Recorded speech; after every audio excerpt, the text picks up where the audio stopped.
Support for Ben Franklin's World comes from the Alejandro Institute of Early American History and Culture. I recently asked Chris Hodson, a historian at Brigham Young University, how the Alejandro Institute helped him with his research on the French Atlantic world. He told me about a conference the Institute helped him put on. Last fall, Brett Rushforth and I, and you know Brett from his conversation on Ben Franklin's World about Native American slavery in New France, organized a conference that brought together scholars from all over the place, from Europe, from Africa, from North America, from the Caribbean, who've been reading each other's work for years in many cases without actually having met face to face. And it was really great to see this community of historians come together. Lots and lots of new work and new partnerships are going to emerge from the conversations that we had, and community and the sort of scholarly interchange that we want to foster is just as important to research as the hours you spend in an archive or in special collections. And those conversations, in many cases, are what spark you to look for different things or different ways of looking at new things. That's why we wanted the Alejandro Institute to sponsor our conference, because they really specialize in making those conversations happen. Welcome to Ben Franklin's World, a podcast about early American history with Liz Covart. The study of history is key to understanding who we are and how we can affect a better future. Ben Franklin's World will introduce you to historical people and events that have impacted and shaped our present-day world. And now, here's your host, Liz Covart. Hello, and welcome to episode 70 of Ben Franklin's World, the podcast dedicated to helping you learn more about how the people and events of our early American past have shaped the present-day world we live in. Have you ever wondered how historians research history? How they find information about the lives of people who did not keep journals or write letters? In this second installment of our Doing History series, we continue our exploration of how historians work by investigating how they research. How do historians know what they know about the past? In episode 66, Simon Newman helped us explore how historians find their research topics. And in today's episode, Jennifer Morgan will reveal how historians research the topics they choose to pursue. Jennifer studies the experiences of African and African American enslaved women in early America. She is interested in how slavery affected the lives of enslaved women and how enslaved women affected the development of early American slavery. As you might imagine, information about these topics is hard to come by, because enslaved women who lived in the 17th and 18th centuries did not leave behind many first-hand accounts about their experiences. But it is this fact, the absence of information, that makes the research Jennifer performs both important and very interesting to follow. How do historians research people who left behind little by way of a written record?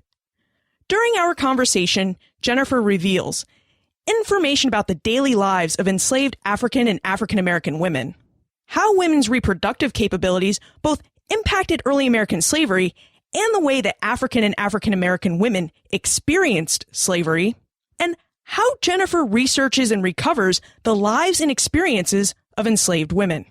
Are you ready to learn more about early American slavery and how historians do history?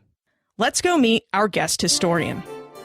With tidings and wisdom to share about our early American past, here is this week's special guest. Our guest is a professor of history and social and cultural analysis at New York University. Her research interests include early African American history, comparative slavery, and women and gender. She is the author of numerous articles and book chapters and the book Laboring Women, Gender and Reproduction in New World Slavery. Today, she joins us as part of our special series, Doing History, How Historians Work, to discuss how historians research history. Welcome to Ben Franklin's World, Jennifer Morgan. Thank you so much. Jennifer, you studied the experiences of enslaved African and African American women in early America.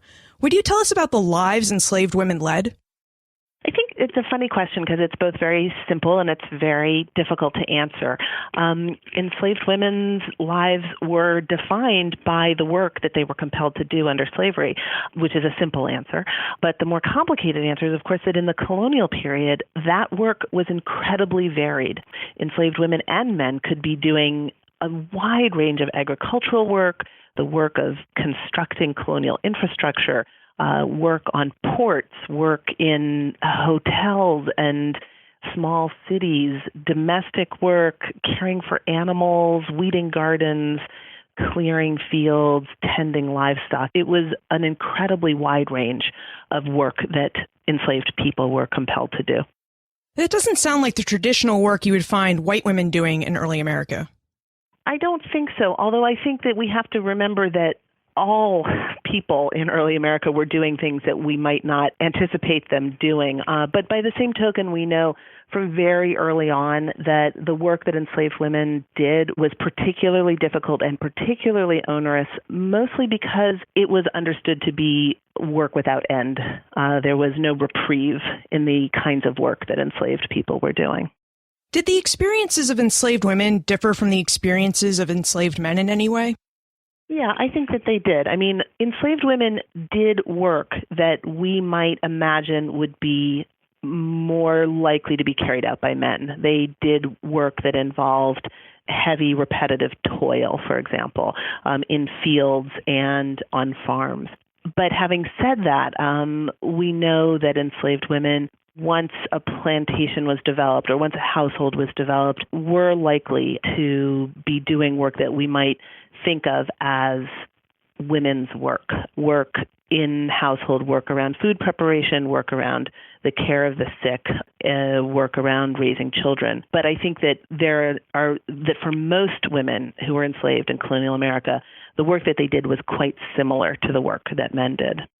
In Laboring Women, Gender and Reproduction in New World Slavery, Jennifer explores the impact slavery had on women's lives and the impact that women had on the development of slavery. Jennifer, what impact did slavery have on women's lives? The most important impact that slavery had on enslaved women's lives had to do with their reproductive future. From the very beginning, from the earliest records that we have, there is a clear sense that enslaved women's children would also be enslaved. There weren't a huge number of children being born in early America to enslaved women. The work that they did and the toll that work took on their bodies meant that birth rates were actually quite low. However, children were born, and some children did survive, and the presumption was that those children would join their mothers in slavery and in enslavement. I think that sense of one's reproductive future being tethered to one's status as a slave was a very profound impact that slavery had on women's lives. Did slave owners ever try to control the reproductive capabilities of their female slaves? That is such a difficult question to answer, especially for the colonial period. In the work that I did around laboring women, there was no smoking gun. There was no letter that the slave owner wrote saying that he had forced some woman to have sex with some man. We have evidence of that in the antebellum period. In the colonial period, the evidence that we have more has to do with slave owners recognizing the value that enslaved women brought through their reproductive potential and planning for it. Anticipating that a particular woman might have children one day and that those children would belong to the slave owner's children, not to her. So in terms of forcing people to have children with a particular partner, for example, the evidence around that is hard to come by. But what the evidence does tell us is that slave owners were cognizant of the reproductive value that women had. Did this reproductive value make female slaves more valuable than their male counterparts? Do you mean in terms of the price that they brought in the market? Yes. For the most part, adult men cost a little bit more than adult women.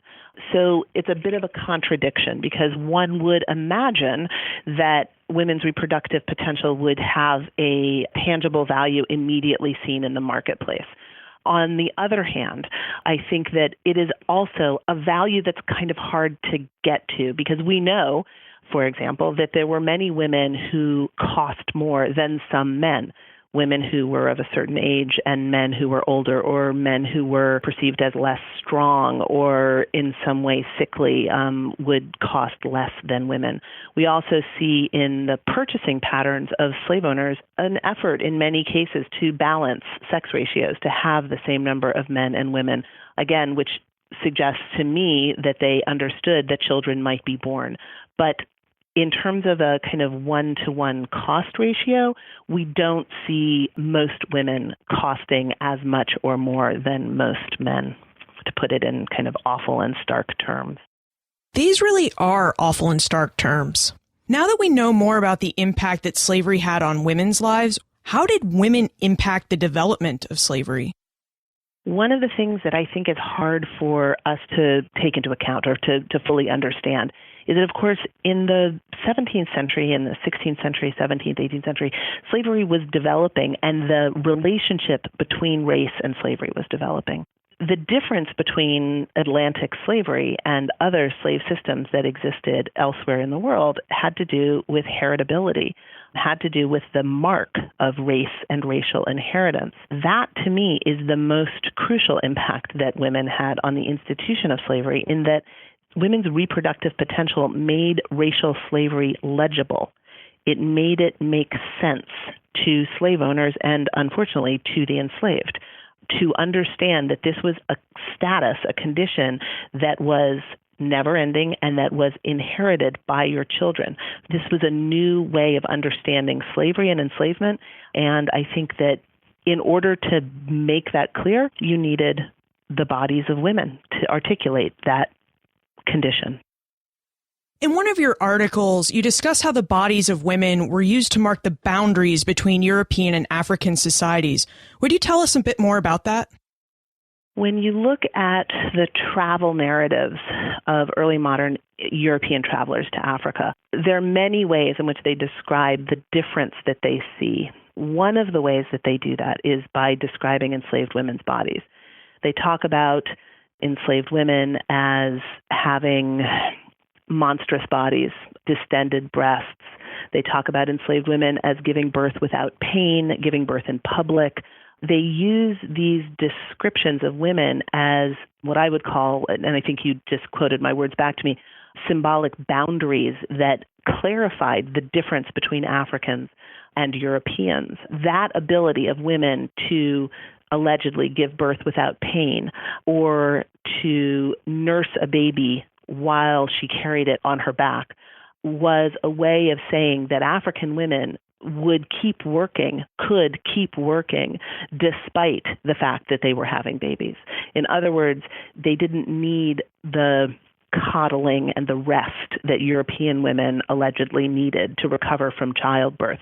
That was a very important way of marking Africans as enslavable and as capable of doing a particular kind of onerous, never-ending work in the Americas. When you decided to research enslaved African and African American women, how did you begin your research? Do you have a process? Yes, I have a process. When I started laboring women, I was a graduate student. So I started by looking at plantation records in early South Carolina and moving backwards, looking from South Carolina back to Barbados, using probate records and plantation records. But as any of your listeners know who are looking at slavery in early America, the records are sparse and you need to cast a wide net. It was that casting of a wide net that led me to, for example, reading travel narratives, works written by a range of European travelers about their encounters on the West African coast. I then started to look at the documents of slave traders and ship captains, the record books of the Royal Africa Company or of individual ship captains. All of the time, what I was looking for the words Negro and woman or Negro and wench in the same document to see what Europeans were saying about African women and saying about the women that they enslaved. And from there, I kind of doubled back. So I guess what I described to you was starting in South Carolina, moving to Barbados, moving back to England, then to West Africa, and then back to Barbados and South Carolina, if that makes sense. So I was sort of moving in a backwards chronology as well as a reverse geography. But that's what my process has been. Has your process changed at all now that you're a more experienced historian? Yes. Right now I'm working on a study that looks at the relationship between the language around commodities, trade, the sort of roots of early modern capitalism, and the language of race. I still am asking questions about the relationship between African women's experience of enslavement and how those strands of race and commerce come together. So for this project, I started with published sources. I started with pamphlets that come out of England in the 1620s and the 1630s, arguing about the nature of currency and why England should or should not be involved in international trade. I moved from there to the records, again, formal records of the Royal Africa Company, revisiting some of the narratives, et cetera. But I realized that the strand that I was looking for was more likely to be found in published sources rather than in plantation documents. Lance would like to know if historical questions play a role in your research, and if so, how do you form those questions? Absolutely. I'm interested in the intertwined history of race and gender. I'm asking questions about why slavery made economic sense to some people and how other people opposed their enslavement.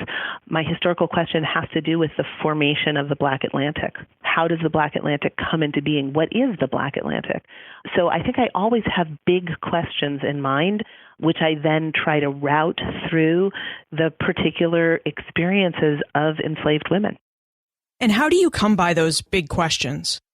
I don't know how to answer that question because it's what I'm always thinking about. I think I read widely. You know, I'm a historian, but I teach in an interdisciplinary department as well as in a history department. I'm always encountering students who are interested in more contemporary questions of race, of racial identity and racial violence and the ways and the sort of logic and illogics of the American racial landscape. And so for me, I take those questions and I think about them historically. So if my students are concerned about Ferguson and police violence, I want to help them to think about the roots of that violence in the legacies of slavery, in the afterlife of slavery, in the experience and the development of slavery. So I think that my identity as a historian is deeply embedded in the way that I navigate contemporary politics. Which archives did you use to research laboring women, and how did you decide that they were the right archives for you to conduct your research in? So Laboring Women, as I said, started as a dissertation under the direction of Julius Scott and Peter Wood. I knew that I wanted to write about South Carolina because there were more women enslaved in South Carolina than in Virginia, for example. And so I knew to start in the South Carolina State Archives. And then from there, I knew that I would need to go to England, to the Public Record Office, which is now the National Archives of Britain, and from there to the Barbados Archives. The connection between Barbados and South Carolina, for those who don't know, is that South Carolina was settled by planters and the children of planters from Barbados who then went to South Carolina. So because I had a clear geography, that made it clear which archives to start in.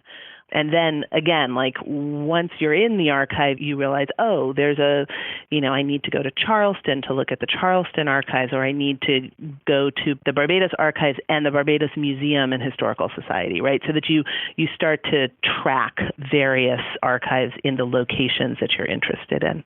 So it sounds like you pick an archive and your experience in that archive leads to other archives. Yes.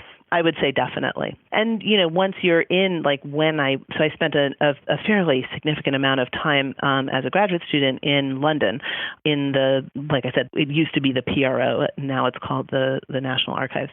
So while I'm there looking for the records of slave traders or the correspondence between colonial officials on the Board of Plantations, I'm also talking to other researchers. I'm also, learning about other archival collections that I should perhaps take a look at. I realize I need to go to the Bodleian and look there. I need to go to Lambeth Palace and look there. And that's partially also, of course, from reading secondary sources, from reading the work of other historians. I mean, you pick an archive, but you're also constantly reading, kind of retracing the footsteps of historians who've gone before you.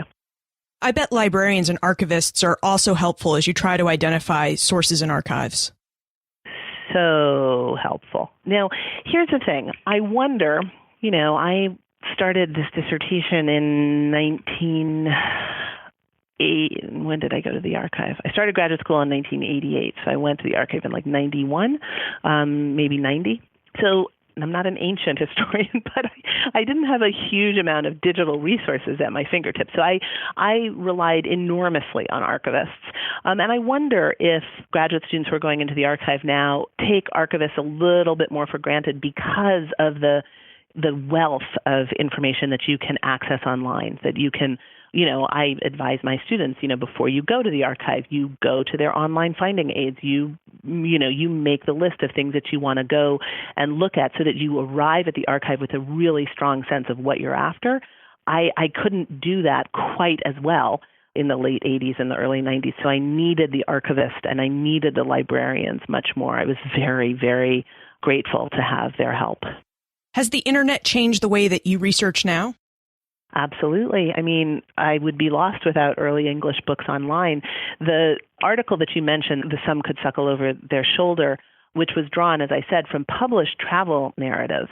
At the time, I could only get those in special collections. So most of the research for that article happened at the University of the West Indies, Mona, in Jamaica. They had a really extensive collection of published early modern books that discussed the Caribbean and Africa. And I happened to be there for a couple of weeks, and the Jamaican National Archives had less information than I needed, and so I spent a lot of time in that library on the University of the West Indies campus, and that's where that chapter kind of developed.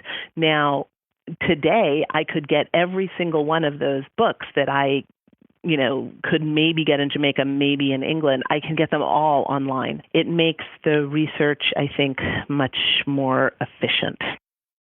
Brian would like to know how you research enslaved women. He notes that slaves left few sources behind and that most of the sources we have about slaves are actually written by slave owners and the people who enslaved them. Yeah, he's absolutely right. And of course, that's why, you end up, if you're writing about enslaved women in 17th century Barbados, as I did, you end up using records that you need to do a lot of work to locate those women in. So probate records, the wills of slave owners, in which slave owners say, I leave, the daughter of my slave woman Mary to my oldest son, for example. That's a little tiny bit of information about Mary. If I'm lucky, I could find her referenced in an inventory either earlier or later in that slave-owning family's histories. I might be able to say that she did have a daughter or that she didn't. I might be able to speculate as to her knowledge of this provision in his will. But I have to do an enormous amount of work to set the context before I can say very much at all about Mary. And that's the challenge of doing the work of trying to center enslaved women in early American history because, of course, the archive was not meant to tell me anything about those women's lives. Could you give us an example of how you used a probate record like for Mary, to add more context to your story? What do you do when you have such a matter-of-fact record? So let's say I find a will that says something about, that names an enslaved person and says something more than just, I leave my Negroes to my wife or my son or my daughter. The first thing that I would do is see if I can find out something more about that slave owner. Did he own a lot of land? Did he own a large house? Did he go back and forth between Barbados and England? Can I track his life or his movements in other ways that will help me to get a sense of Mary? Can I track his purchases from slave ships? Did he buy Mary last year or 10 years ago? How long has she been enslaved by him? Did he buy her from someone else? So it's really, once you have that one name, you then are using the slave owner's name to try to get a better sense of the context in which the enslaved woman, Mary, experienced her enslavement. Does that make sense? Yes, it does make sense. And speaking of the slave women's experience, one thing that you did in Laboring Women that was fascinating was you actually investigated how enslaved women experienced motherhood. Would you tell us how enslaved women experienced motherhood and how you went about researching a concept like motherhood? It became clear to me that this question of, you asked me a question at the very beginning of the interview, like how did being a woman change your experience of enslavement? And so one of the things that becomes clear in the archives is this business of slave owners kind of gesturing towards these women as mothers, but not as mothers who will mother their children, but as mothers who will enrich the holdings of the slave owner. So that became a question that I really wanted to mull over, even though, as you and your listeners know, I'm not going to find a letter from an African woman who survives the Middle Passage and becomes pregnant and then describes what that means to her. What I am going to find is a context in which women's children are sold away from them or die early on, women who are raising other people's children, other enslaved people's children or white women's children. And so what I did was I read as much as I could about the history of parenting, the history of mothering, the way that early modern Europeans talk about children, the way that early modern Africans appear with their children in the records. And I used that as the basis for what I hope was a pretty honest set of speculations. I don't know what it means to be a mother under slavery. I know that mothering is historical, right? That we have created huge categories of development that include infancy and childhood and adolescence and teenagers. I mean, teenagers don't exist in the early modern period. You're a child or you're an adult. So childhood is historically contingent. And so parenting is historically contingent or is historically located. And so what I was trying to do was set aside the presumption that all women love their children and that all women are emotionally connected to all of their children, and to say, what does slavery, what does the imposition of the market into your body do to the emotional quality of parenting? And that is a question that I don't know that I definitely answered, but it's the question that drove the research. Does objectivity play a role in how you research? Yes, it absolutely does. What I hope that I do when I write an article or soon a second book is to show my reader where my evidence comes from. So that's the place where my objectivity is. I say, here is the evidence. Here is what I know. I know this woman's name because it's written down in this place. I know that this slave owner had this amount of resources that he spent on this many human beings, right? These are things that I know. Then I take another step and I say, here are the questions that I'm going to ask of that evidence, and here is the way that I might speculate about its meaning. I like to think of my writing as kind of circling around a piece of evidence and saying, here's what I have found in the archive, and here is the huge amount of area that the archive will not illuminate for us. So it's up to us to ask the right questions of the fragments of archival evidence that we have. I get concerned that historians who try to write the histories of African women, African enslaved women, or enslaved people in general often get accused of not being objective.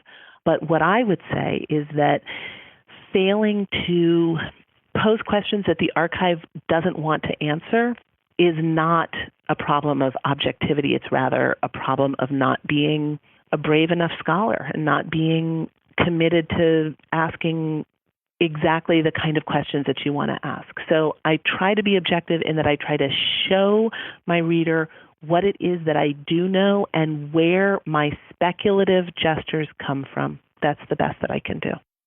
We've had a very matter-of-fact discussion about slaves' lives, but this is a really tough, emotional topic. How do you research this tough topic day in and day out, and how do you maintain your objectivity?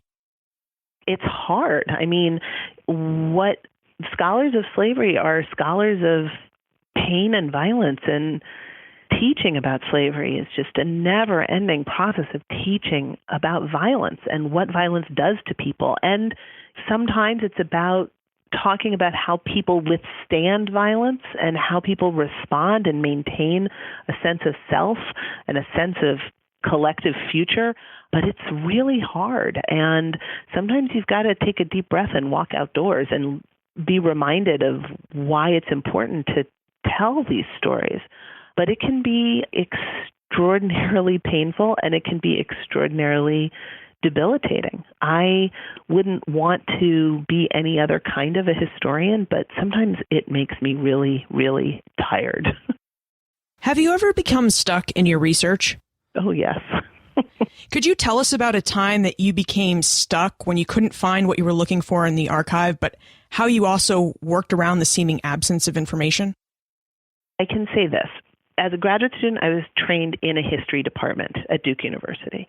But ever since I finished my graduate training, I've always been appointed in joint appointments with history departments and in either women's and gender studies departments or in interdisciplinary departments more broadly. So I've always had an interdisciplinarity in my teaching, which has absolutely helped me in my identity as a historian. So in the project that I'm working on now, I just finished a chapter on the Middle Passage. And one of the things that becomes clear to me in trying to write a history of women's experience of the Middle Passage is that there's not, there's a certain kind of evidence and it only goes so far.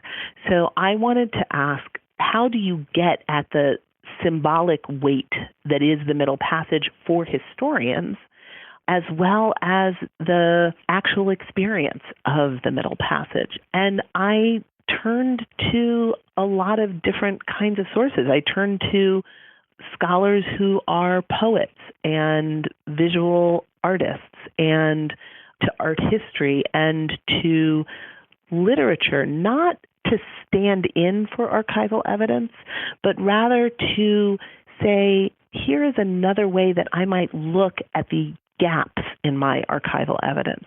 I can use the imaginative work of a different kind of a scholar to help me bridge a gap. Does that make sense? Yes, it does. Interdisciplinary work helps me with my research. And I know many historians who seek work on anthropology, archaeology, economics, and art history just to gain a fresh perspective for their research. Exactly. And it helps you in interpreting narrative and in constructing narrative. And that's what we do. So I would never substitute a novel for the archive. I wouldn't. I never would. And I rarely teach novels in my undergraduate courses because I just don't think I have the training to do that. But what I will do is I will use my own experience of reading novels or reading poetry to help me to think about the question I'm trying to ask and the obstacles to answering it. I'm not alone in this. There's so many scholars who've talked about the sort of stultifying problem of reading shipping records, for example, or reading probate records, where it's just this like double entry bookkeeping of slaves and the cost, the money that's paid for them. And you read that for days and weeks and months in the archive, and you can lose track of the women and the men whose lives you're trying to bring to light. So if reading another genre of writing helps you to recenter yourself and remind yourself of whose story you're trying to write, then I think we need to do it. We've talked a lot about research, but Michael would like to know how you know when you've done enough research and that you're ready to write your book or article. How do you know when you've done enough research? It's such a hard question. I don't know. You're talking to somebody who's still struggling mightily to finish a book-length project right now. I have a sense of what I want to accomplish when I go into an archive. I want to write a chapter on the Middle Passage, or I want to write a chapter on the experience of being sold, or I want to write a chapter on the state of markets and trade in the 17th century on the West African coast.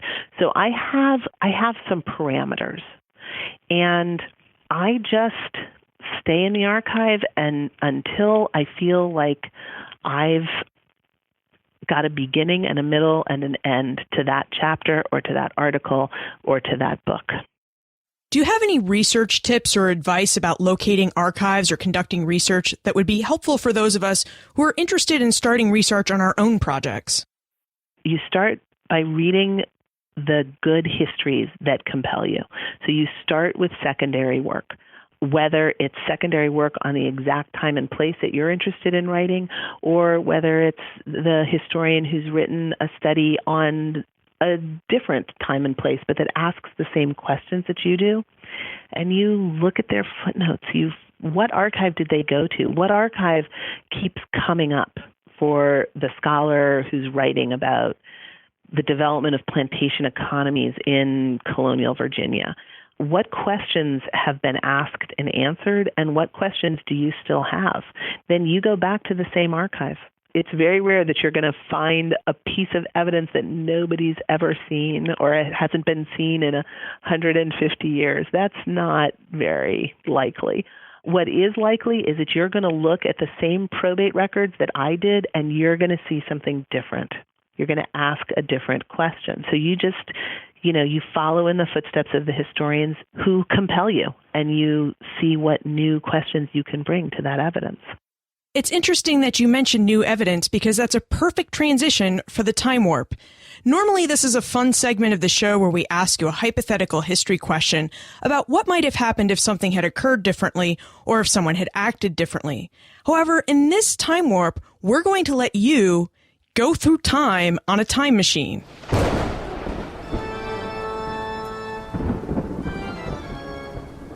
The time warp. Historians can't predict the future, but they can speculate about what might have been. I imagine, like all of us, you would use a time machine, if one existed, to go back in history and eradicate slavery.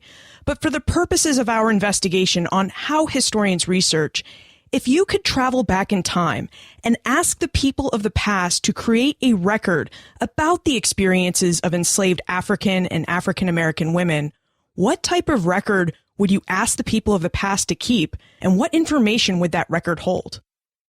I think I would want for some women in the 18th century, or even, in the 17th century, that would be asking too much, to write memoirs like Olaudah Equiano wrote. That's what I would like. I would like some women to have been able to tell the story of their capture, the experience of the Middle Passage, and the ways in which they came to understand themselves to be permanently locked in racial slavery. So I would like memoirs. I would like narratives. I would like Olaudah Equiano's sister to have accompanied him on that voyage and to have written her own account. And I say that completely mindful of the possibility that Olaudah Equiano did not actually have precisely the experience that he narrated. But I can work with that. We've alluded to your present-day project a lot in this interview. Would you tell us about it? What are you researching and writing about now? The new book is, I guess I would call it a cultural study of numeracy and race through the lens of enslaved women of African descent. I'm looking at the way that slave owners, slave traders, and enslaved people located themselves in economies, in numbers, in debates about currency and value, and how all of those things produce the kind of logic that race and racial slavery is embedded in. So the book is called Accounting for the Women in Slavery, meaning finding women in the archive. So it's counting women, but it's also accounting for. It's thinking about the kinds of commercial records that both show us what women's lives may have been, but also hide the presence of those women from the historian. Where is the best place to look for more information about you and how we can get in contact with you if we have more questions about your work and how historians research? Through my department, through the Department of Social and Cultural Analysis at New York University, and you can contact me there. I am currently the chair of my department, so I basically live in my office. Jennifer, thank you so much for revealing how historians go about their research and revealing more information about the lives of enslaved women. Thank you very much, Liz, for taking the time to find me and talk to me. I appreciated the opportunity to talk with you and to share some of my work with your listeners. Geography. When you start a research project, you need to look at the geography of the topic, person, or event you want to investigate. Jennifer wanted to research enslaved women who lived in South Carolina and Barbados during the 17th and 18th centuries. So she started her investigation by looking for information in the libraries and archives in South Carolina and Barbados. Today, many libraries and archives have electronic catalogs. From the comfort of home, we can search these catalogs for people, places, and keywords and see what information the archives has on them. We should also fire up our email client and send the librarians and archivists who work in the places where we might want to conduct research an inquiry. Even in our digital age, we should not overlook librarians and archivists. These people work among the historical record we wish to access, and I have often found that librarians and archivists know more about the collections in their archives than the digital catalog. As we research, we should also keep in mind what Jennifer revealed to us, that it is possible for historians to find information about people who left very little by way of personal papers, memoirs, or journals behind. Historians just have to cast a wide net and think creatively when they choose to research non-famous or non-literate people or people who kept records but whose records were lost to fire and other disasters. Often creative thinking starts with historians talking to other historians about how they trace the lives of hard-to-track people. Other times, it involves reading the work of different types of scholars, people who either don't study history or who approach history from backgrounds in archaeology, economics, or other subject areas. Scholars of different subjects help historians think differently about the historical record and how they could approach it to uncover the lives of those who left few records behind. You can find more information about Jennifer, her book, Laboring Women, plus links to the books, articles, and archives we talked about today on the show notes page, benfranklinsworld.com/070. Be sure to check out the website of our Doing History series partner, the Alejandro Institute of Early American History and Culture. The Alejandro Institute plays a key role in helping historians like Jennifer Morgan think differently about how to uncover the early American past. As Chris Hodson described for us, one way the Institute does this is by hosting events that bring historians together to discuss history. For more information about the Alejandro Institute and their conference schedule, visit benfranklinsworld.com/OI or click the link on the show notes page or in your Ben Franklin's World app. Finally, what aspect of history are you researching, or what aspect of history would you like to research? Send your answers to liz@benfranklinsworld.com, tweet me @LizCovart, or post a comment on the show notes page for this episode or in our listener community on Facebook. And remember, never leave till tomorrow that which you can do today.